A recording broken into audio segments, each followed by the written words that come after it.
Hello dear students, how are you today? So today we have reached the last part of term 2. Does that make you happy or sad? I'm sure it's happy because you have learnt a lot of new things, right? And you're going to use all those things in your speaking and your writing, and it's going to sound really good. Okay, so let's see what this last unit has in store for us. Did you already read the story? If not, please do pause the video and read the story and come right back to the video, and we'll do the exercises also together. We can also quickly do a recap of the story so you can remember it a little bit more. Okay? The title of this lesson is We Are All Unique. So, where does the story happen? It happens in a jungle. And who are the main characters of the story? Yes, Mr. Fox, who was the owner of the school or the principal. Then Alice the elephant, who was proud but she was interested in all the extracurricular activities. The next character was Usha the owl. The owl was very good with her studies, but she was very scared because Alice was always making fun of her. And of course, there were other students in the school. But our main characters are Alice and Usha. Now let's see what happened and how did the Mr. Fox handle the situation. So as we just read, Alice was very proud and very mean also. Even though she was so good with her extracurricular activities, she was just so rude to others, okay? And she was always making fun of Usha and other students also. So then Mr. Fox thought of an idea and he came up with a good plan. He said, next week there is going to be a running race, and this is a very different kind. So he said there will be a navigator and a person who will be running the race. So there will be two, that will be a pair in one team. So he divided the teams, and sure enough, Alice and Usha were in the same team. And what was Alice's reaction? Oh no, if I lose this race, it's going to be because of this owl. And what was Usha's reaction? Oh, she will again make fun of me and I again say things bad about me.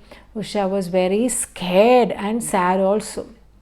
But anyway, Mr. Fox didn't change the pairs or the teams, and the running day came and they were all given a map. Okay, and all the runners came with their navigators and they were ready for the race. Who was the chief guest? Mr. Lion, the king of the jungle, he was the chief guest. Okay, and then what happened? They were all given the map. So they should use the map, navigate through that route, and the runners should run through that route. Okay, so owl, that is Usha the owl, immediately studied through the map, and then when the king of the jungle roared as a sign for the runners to start, what happened? Usha just dropped the map, and Alice was angry and upset, and she said, "Don't leave me and go at this time," and she started yelling at her. So what did Usha say?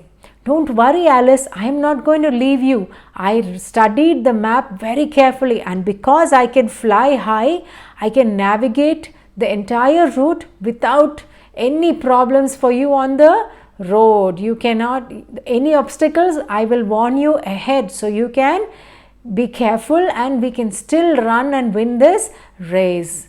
Oh wow, that's a good team effort, right? So at the end of this race, who won? Yes, Alice and Usha, of course, because Usha the owl was a good navigator. And so what did the race do to Alice? Yes, Alice learned her lesson that we are all unique and special, and each of us have something very special to give to the group or to our society or to the world. Okay, so that is the lesson Alice learned, and Alice was very sorry and apologized to Usha, which is nice, right? When you have made a mistake, you have to apologize and make things right. Okay, and Usha was also happy, and Mr. Fox's plan surely worked. Okay, so having said that, let's move on to the new words. The first word is extracurricular. What does it mean? Things or activities that are done besides studies. Yes, studies are very good. The activities like what we do in our school, all the sports activities, all the art and craft, sewing activities, and all those things are very, very interesting. Music, instruments. All right. So next word is navigate, to direct the way to reach a given point. Third word is hurdles, difficulties. Victorious, someone who has achieved victory. Unique, very unusual. Okay, moving on to page number 36. Choose the correct rhyming words from the given options. See the exercise A.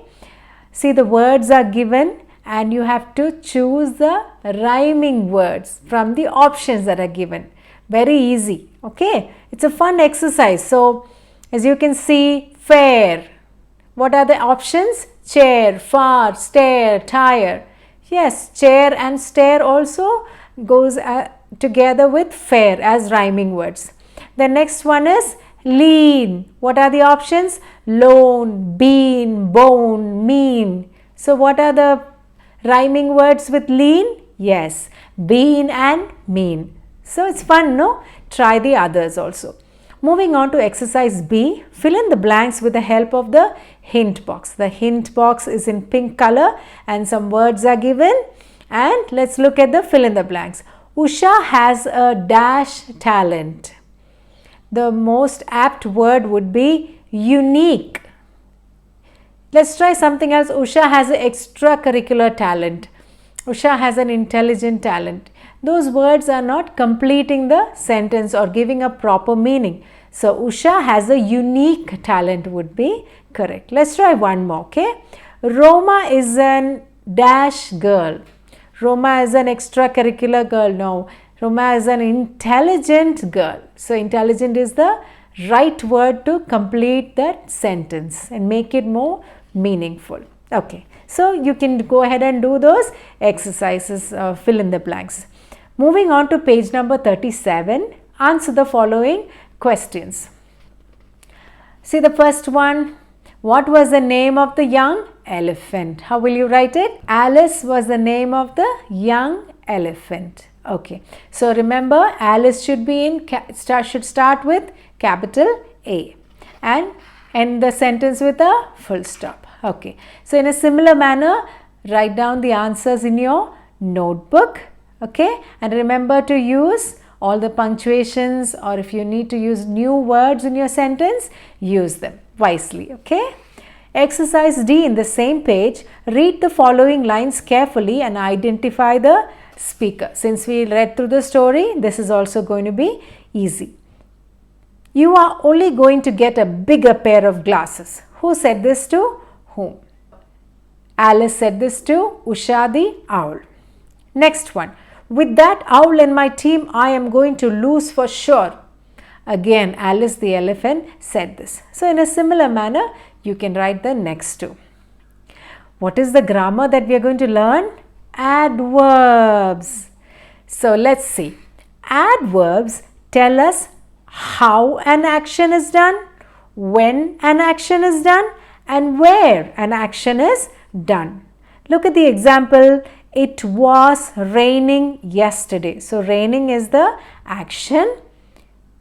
When was it done? Yesterday. So, an adverb is used to tell when, how, and where an action is done. So, in this case, the adverb is used to tell, in this sentence it is when the action was done. Let's take a look at the next page. We will see some more. In exercise E, page number 38, complete the following sentences by adding the correct adverbs from the hint box. Let's see the first example. John walks. Take a look at the pink hint box. John walks inside tomorrow slowly, eagerly, quietly here. John walks slowly. Okay, so here how is the adverb?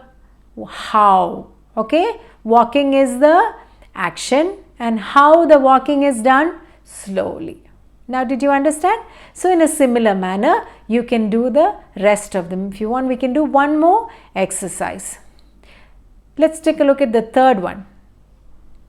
The thief entered the house inside tomorrow slowly, eagerly, quietly. Yes, the thief entered the house quietly. So what is the adverb? The action is entered the house and the adverb is how did he enter? Quietly. Okay, so will you remember, adverbs are used to tell how an action is done. That is when, where and how. Okay, moving on to exercise F in the same page. Are the following sentences statements or questions? Find out and put correct punctuation at the end of the sentences. So a question mark statement or an exclamatory mark statement, okay, or just a plain sentence which says something very important. Okay, let's see. Is she reading? Yes, it's a question mark at the end of this sentence. Montu is playing with his friends. Full stop. Okay, and the next one is that is a blue bottle. So that is another sentence. You can use an exclamatory mark here at the end of the sentence. So in a similar manner you can finish the rest of the exercises. Moving to page number 39. This you have to listen carefully to this passage. Let's read. All humans are equal. No one is better than the other. So we must treat everyone with respect and equality. We only differ from each other in our talents, but this must not be a measure for judging people. Our talents are unique and no one is better or worse than the other. So while you're reading, always remember to pause where you have to, and when a sentence is finished or at the end of the sentence, you take a longer pause before you start the next sentence. So when you read with all those things in mind, then you can communicate more clearly. That is, the person who's listening will understand you better. What if you are just reading continuously without any pause or without any stop?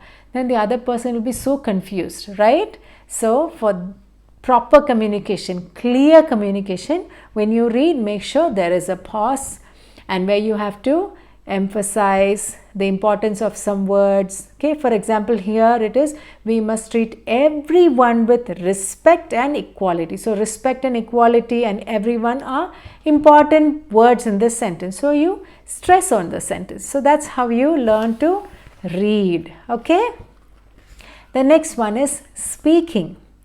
You have to tell the name of your best friend and also name a quality in your friend that you like the most. I'm sure you'll have a full page to write about your friend. So in your notebook, write about your friend. And you know what? If you miss them, you can even write a letter to them saying that you like these qualities, or you can send a birthday card when it's time for their birthday and surprise them with all this little notes. It will really make them happy. They'll also know that they are special. Okay, all right, moving on to the last part of this lesson, writing.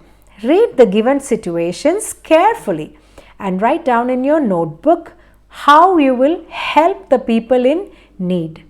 The first situation is, your friend has dropped his or her pencil on the floor and he is unable to pick it. How will you help your friend? Okay, so this will help you to think that as a human being, how will you react? Okay. Second thing is whether you're going to be helpful or kind, or or your creative way of helping. The third thing is when you write a sentence about how you are going to help, then it will improve your vocabulary. Okay. Let's look at the second situation. Your teacher has to carry a lot of books. She is not able to hold all of them in her hands. How will you help your teacher? Okay. And the last one is, your friend has not brought his or her lunch. How will you help your friend? So these are the three given situations. I'm sure all of you will have unique answers, creative answers also. Okay. And also remember to make proper sentences as you write down what you will do. Alright? Okay, so that has brought us to the end of Term 2 English.